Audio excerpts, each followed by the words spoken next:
maxaad ka taqaanaa gabadhii uu cilmiga ka baran jiray imaamu shaafici waa gabar ku abtirsato cali bin abi daalib allah ka raali noqdee cilmigeeda badnaantiisa darteed waxa ay ku yeelatay dhowr magac oo kala duwan sida nafiisatul cilmi nafiisadii daahirka ahayd nafiisatud daarayn iyo nafiisadii masar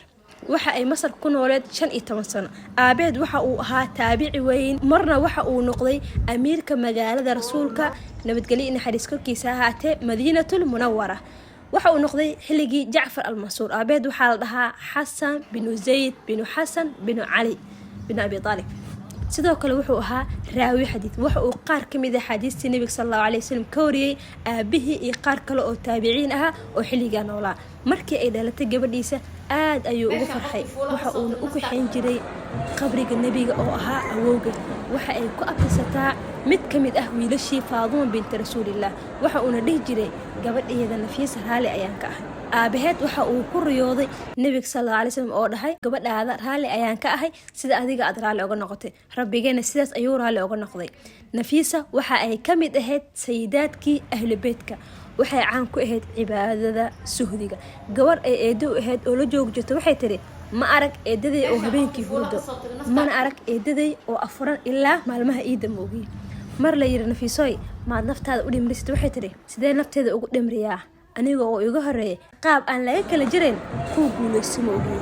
waxay ahayd xaafidul quraankana waxay akhrisay 190 jeer waliba ayadoo oynayso sidoo kale waxay xajisay in ka badan 30 jeer Nafiiso hooyadeed aabaheed iyo ninkeeda dhammaan waxa ay ku abtirsadaan cali bin abi talib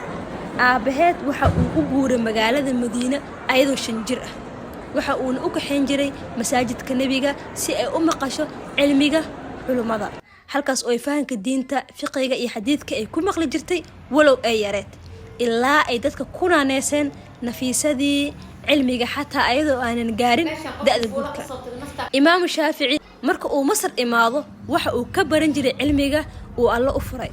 wuxuu ka baran jiray cilmiga alla u furay mar uu xanuunsadana waxa uu yiri nafiisaha ii soo duceyso markaas ayay tir Nafiiso imaamu shaafici waxa uu ahaa qof weysada wanaajiyo halkaas ayuu ku ogaaday imaamu shaafici in ay geeriis soo dhawaatay waxyaalaha cajiibka ah ee dhacay xilligeeda waxa kamid ahayd maalmaha kamid ah ayaa waxa u timid islaan yahuud ah saas waxay watay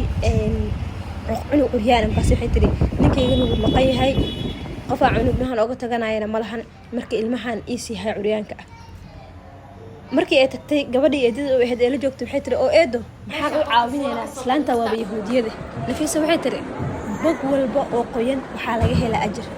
gabadhii uryaanka ahayd waxa ay ku galgalatay ama ay martay meeshii ay ku weysaystay Nafiisa ilaahay ayaa ku caafiyay weysadaas markii ay hooyada imaadana waxay aragtay gabadheedii oo taagan oo soconayso way yaabtay ilaan qofka curyaana ay ku ogad moogtahay iyo yahuudiyadii way aamini weyda ninkeeda kula laabatay ma isla habeenkii bay imaadeen ayada iyo ninkeeda iyo dhowr caro ayaga wataan waxayna dhaheen waxaan ku qanacnay diintiina iyo rabbigiina awood leh waxa la dhahaa Nafiisa waxa gacanteeda ku soo muslimay 70,000 oo yahuud ah in ka badan masar ku lahayd masaajid weyn oo cilmiga axaadiisi dadka ay ku bari jirtay markay da'da guurka ay gaartay waxa la dhahaa qof walba waxa uu jeclaa inuu guursado balse waxa nasiib u helay jacfar oo ahaa mid ku abtirsado cali bin abi talib السلام عليكم حرجنا إن قصدان سفي عن أوجب بقتين وأنا ما سنتين السلام عليكم